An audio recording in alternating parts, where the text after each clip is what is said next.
Hi, everybody. Craig Shacklett here with another exciting interview with Ben Koff, owner of Hidden Upside. And also, and this is how I've gotten to know Ben, VP of Marketing at Scarlet Pearl Casino in D'Iberville. Is that? I always get that. D'Iberville, yes. D'Iberville, down in the Gulf Coast. Beautiful property, by the way. I was down there about a month ago and loved it. Ben's got an amazing team and couldn't say enough good things about it. And when we were down there, we had a few good conversations. I was picking your brain about marketing. I just love your outlook on things. So I was excited to get the chance to do this interview. So thank you, Ben. Oh, thanks, Greg. Well, thank you. Appreciate it. The time. So I was looking at Hidden Upside's website, and that is your consulting business where you do loyalty marketing, data analytics, CRM evaluations. On there, in your background, you talked about your time at SBE. And I love the phrase you used where you learn the importance of brand and the customer journey, specifically around access and recognition. So unpack that for me. Okay, well, that's great. And it's funny that I'm glad that that's one of the items that you kind of glommed onto. I was very fortunate, and I'll take a step back, when I entered in the industry 15 years ago to work for Caesars, Harrah's at the time as it became Caesars. And what was amazing, I think one of the most amazing things about that company, not just in the casino industry, but in all industries, was their ability to look at data and really make the investments and capital into data. It was all about the numbers. And we lived and died on them. It was the ADW, the average daily worth. It was the frequency of the guest. Everything was being looked at and digested. What was interesting is that my next role in the industry after I left Caesars was a complete switch. I went to a company called SBE Entertainment, the SBE Entertainment Group. They were opening up the SLS Las Vegas at the time, which is now the Sahara. And where they were born out of was nightlife. They had been born out of the nightclubs at Hollywood and Vine. They had the star-studded celebrities coming to their hotels in South Beach or Beverly Hills. When you looked in the pages of People magazine, it was one of their restaurants or one of their clubs or one of their hotels. And here they were building this casino, and it just had a different take on things. And what was really great about the organization was, and what I really garnered from it, because I try to take learnings from everywhere I've gone, is they had a completely different approach than Caesars. They were all about the brands. They were all about the velvet rope. They were all about the imagery, where they weren't afraid to spend on photographers and a name brand. Whereas, when you worked at Caesars, sometimes it would come down to, how can I eke that last bit of profitability about? With SBE, it was all about the glamour. It was about the experience. And while everybody talks about customer experience, what was neat about SBE was that they wanted to create the memories. They wanted to create that moment in time that you took the picture and have that picture shared to 1 million people. And what was unique about that is that it really gave, when you pair that with the data, you start looking at things differently, because it is more subjective. It's not objective. It's you can't quantify feelings. And I think we kind of do that now, maybe with social media. With we look at likes, we look at engagement, which were these new metrics that we were never able to do 10 years ago. Now we're doing, and on the forefront, that was it was an interesting lesson.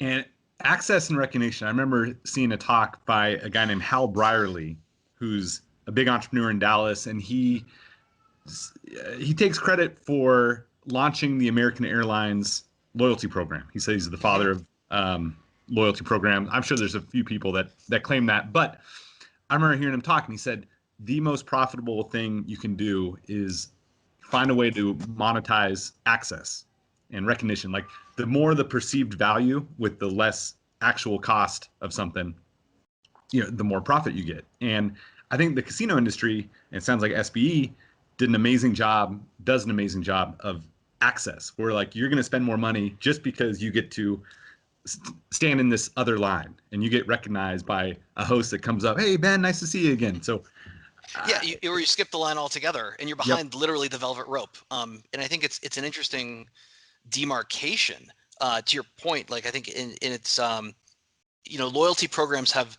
I think that's the goal of what a loyalty program should be, it should be about that access, and you unlock. And I use that term because that was one of the ones that Sam Nazarian at SBE used, was you unlock these levels and this whole new level of experience because you did it. And there is something about being seeing that you've unlocked that level. I mean, I think that's part of the whole, you want people to have that fear of missing out, that whole FOMO. And I as much as I hate using that term, there is something about seeing the person who does get to skip the line. Who are they? I'm not gonna lie, I still get, I still love the fact that I can walk onto a plane with my American Airlines status. There could be a line of everybody trying to get on the plane. I cut right to the front because I have my status.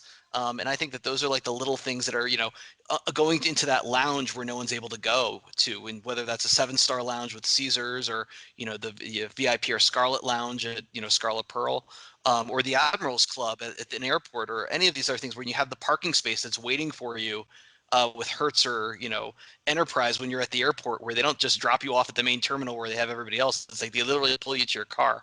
To the point that you're making, it's those little things that might not cost a ton. I mean, of course, there's the capital in building it and the infrastructure, but once they're done, it's those little things that people can get, even as simple as a note card, that I think that people appreciate and do respect when they get it, and they miss it when it gets taken away. And I know that one of your specialties is designing loyalty programs. I think you have experience in the past actually launching a couple. Much. So how much, when you're designing a loyalty program, how much do you think about the customer journey in it?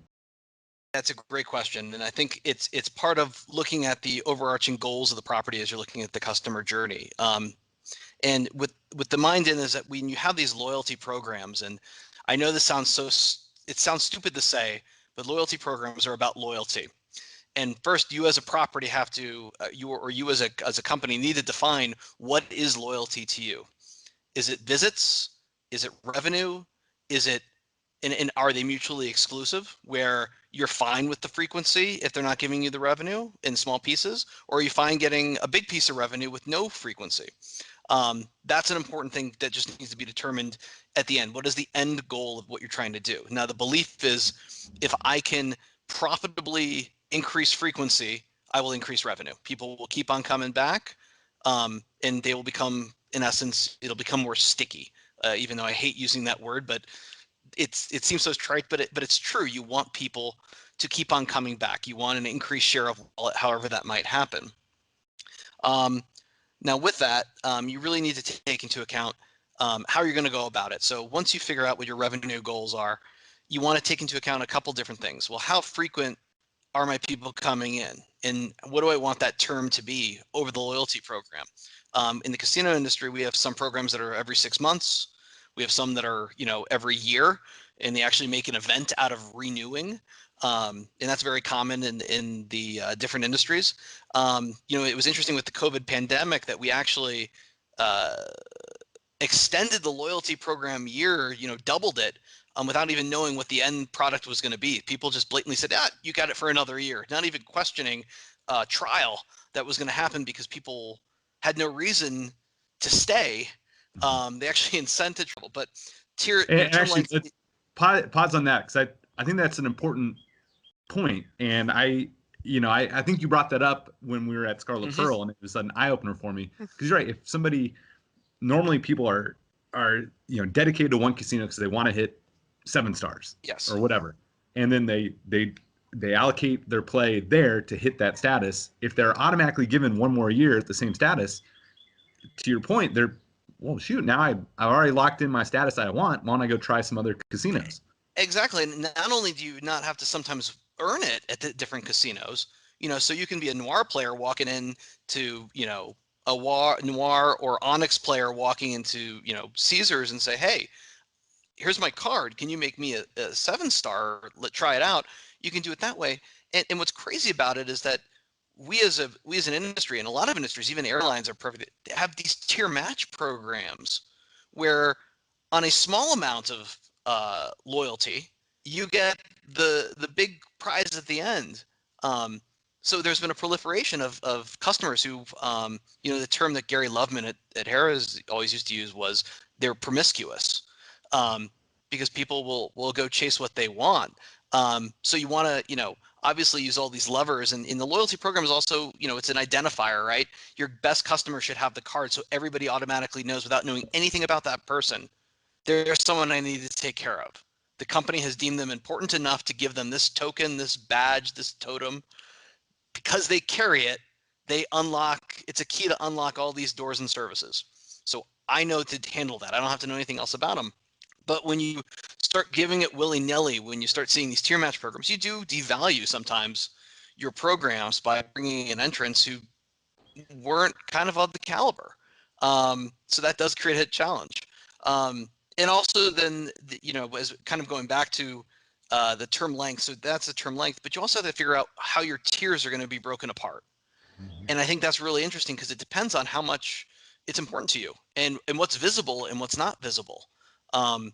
You know, it was very much until recently that you had Wynn and Sands with the Venetian and Palazzo not have these big robust programs or bigger and robust programs in Vegas. Yes, they already knew who their top people were. Obviously, they kept track of them. They had hosts, but their tier program wasn't something for the masses like the M Lifes or the you know, the Be Connecteds of the worlds were, or the station's casino card. And the whole goal of the card program, going back to the whole thing, is identifying the customers, is you want to break them up. So you want the masses to have the normal level. You want that maybe it's 80, 85%, or that bottom level. Then you go the next 10%, have that next level up. 5%, then 1%. Because, you know, you always want to, you know, it follows the Pareto principle, right?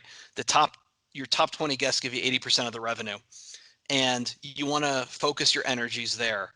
And there's reasons other people can fall into that, but you know, that's kind of how you want to look at your program. You don't want it to be top heavy. You don't want there to be, you know, 1,000 great guests, then the next level down is 500 guests, and then there's, you know, 2,000 guests in the bottom tier. And that's kind of, you know, looking at how you want to look at it. You got to take some time to build the program. And then of course there's the benefits. What are the costs? What are you giving people? Are there hard costs? Are there soft costs? Are there no costs? You know, a line is a perfect example of something that doesn't have a cost. I can put maybe the cost of the stanchion by differentiating people, but when all is said and done, they're waiting where they are, and maybe time is there, but that's also a great measure, is you can measure time, because if they're waiting in line, they're not playing at a casino. If they're waiting in line, they're not, their time is valuable too. And by you placing a value on it, they can create valuable options for you. And that's kind of, when you look at the cost, when you look at the tiers, you got to look at your quantities. But if you keep an eye on what the end goal is, what you want to achieve at the end of the day, and who's going to get it, making sure it's your best customers, then it's very easy to back into everything else and decide, do I make it a loss leader? Do I want to drive revenue on it? Do I want to just break even? And that's kind of how you do it, and create greater share elsewhere because I'm breaking even.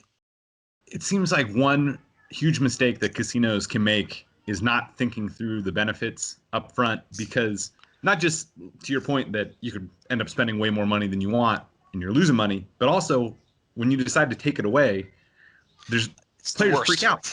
It's the worst. The worst thing you can do is give someone the expectation, because, you know, we always talk about when we're giving customers offers, people begin to feel sometimes entitled to those offers. Well, literally benefits are entitlements.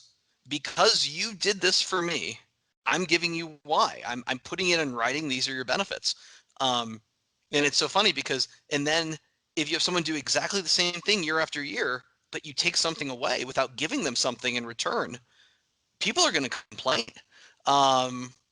And sometimes you need a giant macro event. I think we actually saw that with the industry, with the pandemic, with all the closures, is that if anybody was to take away the buffets or the VIP lines or the VIP lounges nationwide, there would be mass uproar. People would just be burning their cards and throwing them at people. But there was understanding because, one, it was affecting everybody at the same time, and everybody got it. Now it's a little bit different, where, you know, people were able to relay, and there's been this, you know, enterprise, this whole industry reset on benefits, because one, the pandemic kind of drove it, but also everybody's able to say, okay, what is more important to people? Because we scaled back, and now people will be able to incrementally grow their programs and put in benefits and rethink the way that they look at loyalty. So you mentioned buffets, and are there any other, like, how do you think COVID is going to permanently change the industry? Like, so you think no more buffets? I think we're going to find out after everything reopens and what comes back. Because I think now we're starting to see that in Vegas, but it's surprised me. I mean, I can tell you just in my trips down the Mississippi with the Gulf Coast, and this is, somewhere that's been open, there's a lot of valet that didn't reopen. Valet, which I would have thought would have been, you wanted people to kind of, whether it was for a health reason or a labor reason, people making that decision. Events and gifts. I mean, I think we saw, in some places buffets never reopened, but free play might have been given. And you know what? People didn't complain. They started complaining. They might start complaining when the buffets come back, and instead of getting their $20 in free play, they're getting a free buffet. They might say, hey, I would rather have the free play and not eat. Those are the kind of things I think we're going to start seeing as things open up. And I think it's going to be an interesting time with marketing and kind of that transition as we get there, because people are going to be a lot more open to trying new things, or holding back. And I think right now what we have is this, for lack of a better term, detente, where no one wants to be that one that goes out with guns blazing. But at some point, it's going to happen, and someone's going to make a move, and then how everybody reacts is going to be important. So getting back to loyalty programs, is, some casinos, you mentioned the Wynn didn't have any tiers, right? It was just the red card. And then you see some that are like, a couple of cards, yeah. But yeah, to your point, it was 2 levels and maybe some stuff on. They had a robust way of measuring the guest on the back end, though. It wasn't transparent, and I think that's actually an important part as we're talking about tier. Is how transparent they are to the guest. Do you have a secret top level? Is it by invitation only? Because I think we as casinos and a lot of industries, you always know who your best guests are, but do you let the public know? Because once you make it public, then anybody can become your best guests. And when you open up when you open the kimono, if you will, you are giving a little bit away versus keeping it all inside and just saying, hey, this person's our best. We're not going to tell them why. Kind of like the way the black card used to be with, credit cards. mm-hmm. No one ever, you just mysteriously got it in the mail. Like you just found out, hey, I qualified. You might have asked for it. They might have looked at your financials and said, okay, you get a black card now. But that's kind of been one of those things that has changed. So I guess, yeah, drilling in on that, because it is interesting with 7 stars. I remember they always published exactly how many tier credits you need to get 7-star status in Caesar's rewards. Whereas Noir, last I checked, it was by invitation only, and people would estimate on message boards or whatever how much you had to play to get it, but it wasn't public. What do you think are, I guess, pros and cons of being explicit about the tier status, or point what? When all's said and done, there's always a set of rules that everybody's going by. And I think when people make them opaque, the goal is so that you don't have people game the system. One of the biggest challenges and why I always encourage people to go slow with their loyalty programs and roll out benefits is that, one, you don't know where you're going to, the acceptance. So for the benefit, for instance, when you're introducing a new benefit, and I'll start there, you want to do it as an offer, do it as an event, see how people feel about it. Let people know it's a limited time thing that you're doing because of a tier. Hey, for this month only, we're letting, our highest level of guest partake in X or Y or get this benefit. And what you can do there is, one, you can gauge what the cost is going to be in a very effective manner. I'm always a fan of making it an offer, because then you can actually truly understand who's going to redeem it and how frequent, especially when you have something that's frequent, like when you have a lounge or access.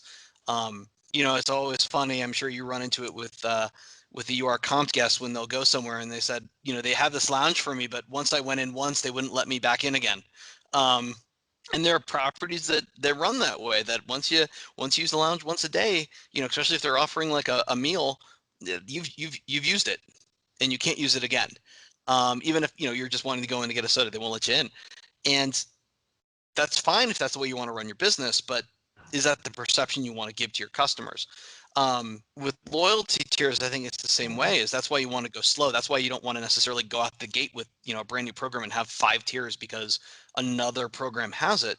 Start off with 3 or 4, because you don't know who your top guests are, and you can always make that top level by invitation only to start with, because that way, if you decide to change what the criteria is, if you realize you went too low, you can always add more people. Or I mean, if you went too high, you can always add more people. You can always drop the criteria. You can always make it easier to attain a tier than it was before. It's when you raise it that you get in trouble. And by that virtue, you can always gift people, because once you put that number there, whether you say when you earn 10,000 points or 100,000 points to get that level, you're putting a line in the sand. It becomes an entitlement. It becomes, hey, this was our hurdle, and that's what we want to do. And if people are meeting your threshold, well, if people are meeting your threshold and more are doing it where it's not becoming profitable, well, you set the threshold incorrectly, or times have changed, but you didn't put enough safeguards maybe in place to kind of fix that. And also, you got to look at also what you're basing it on. There's so many different levers you can pull. You know, I always found it interesting that usually the ratio that people use for slot machine points to video poker is 2 to 1. Well, that's why there's so many high-level people with high tiers who play video poker. It's because the hold of a slot machine can be like 10%. If you're playing like a 9-6 pay table on double bonus, well, crap, you're playing you're maybe 1.5% hold. And because of that variance, it's not that 2 to 1 ratio anymore.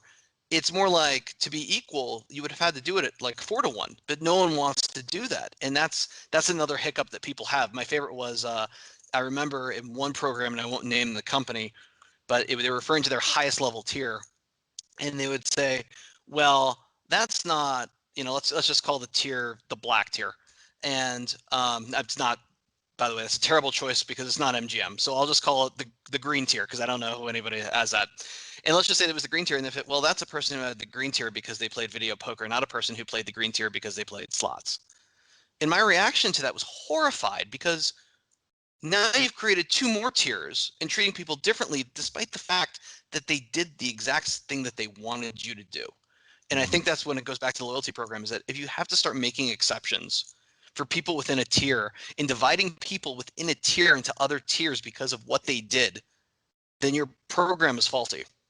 And that's a nice way for MG. You know, when you look at going back to your MLife example with Noir, by saying it's invitation only, well, it should be invitation only at the top level, because you don't know the circumstances for the guest. They could be an advantage blackjack player, but because they play so much, they're still going to lose. But if you put those quotas around somebody else, they could take all your money. Those are the kind of things that you want. There are sportsbook guests who, you know what, on any given bet, they can win $1 million, but maybe they have a terrible time losing. They just can't pick a basketball game to save their lives because they just have terrible choices. But you don't want to put a sharp better in there. So there are different reasons why, especially when it gets to that high level guest, that I think you need to protect your program, but doing it by invitation only is the best way. And I think you dropped a lot of hidden gems in there. I mean, really, like, anybody that's designing a loyalty program should go back and listen again. I especially like the way that you can test out potential benefits by making it an offer, because it's the best way to do it. You know immediately what people like. So you also touched on number of tiers, and so more tiers is not always better.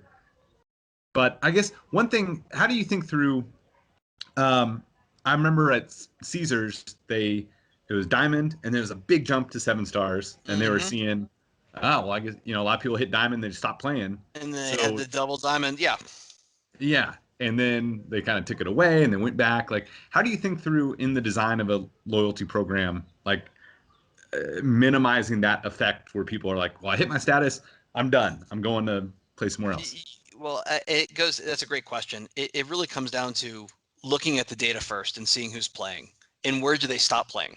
And the easiest way to do that is you just pull everybody for the year, because the whole goal over the time period, and you say, okay, and just do a simple access with a scatter plot. I earn this many points, I'm worth this many dollars, whether it's theoretical or actual. And you can put profitability in there if you want to. I'm just making a very simple way to do it. And you put it out there and you see where the dips are if there is loyalty. I think that your diamond example is a problem that was always being tackled at Caesars. I mean, I remember tackling it, but it's any program, it's every program. Is at a certain point you have to cut the line.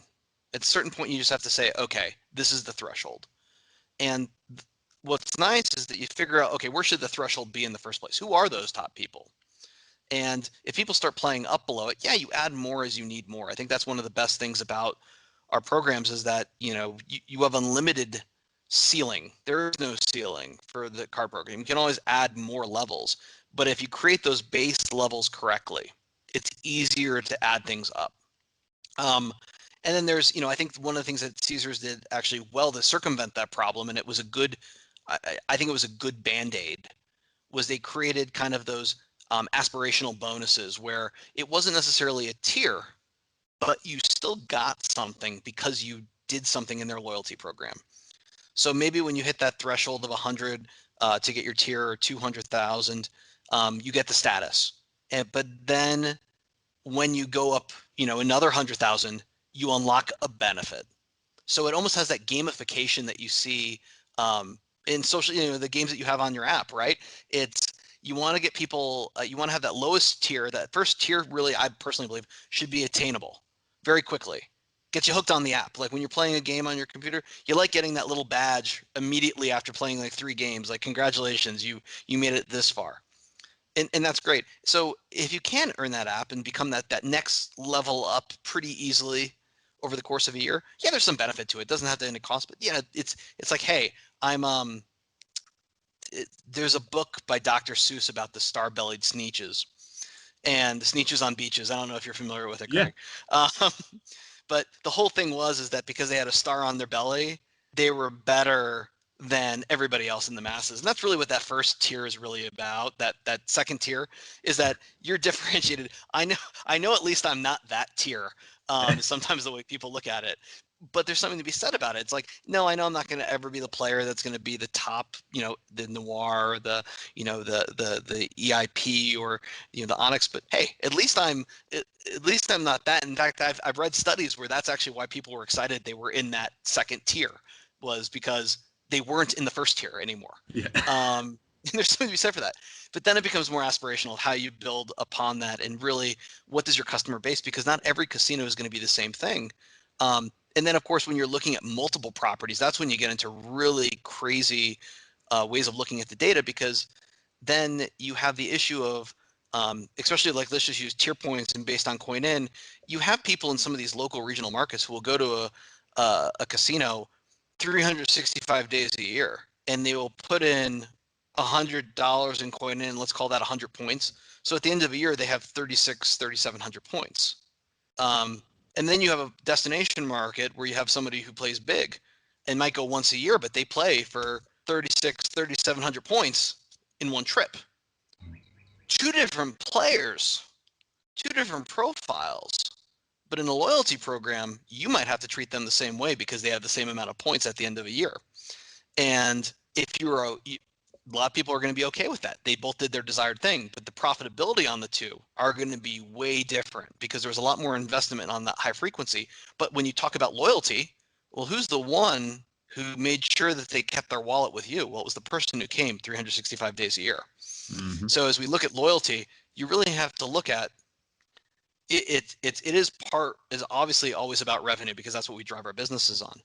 But if it's also about share of wallet, and would that person have gone to another casino with half their money, and that that 36,000 becomes 18,000 because they weren't in your loyalty program?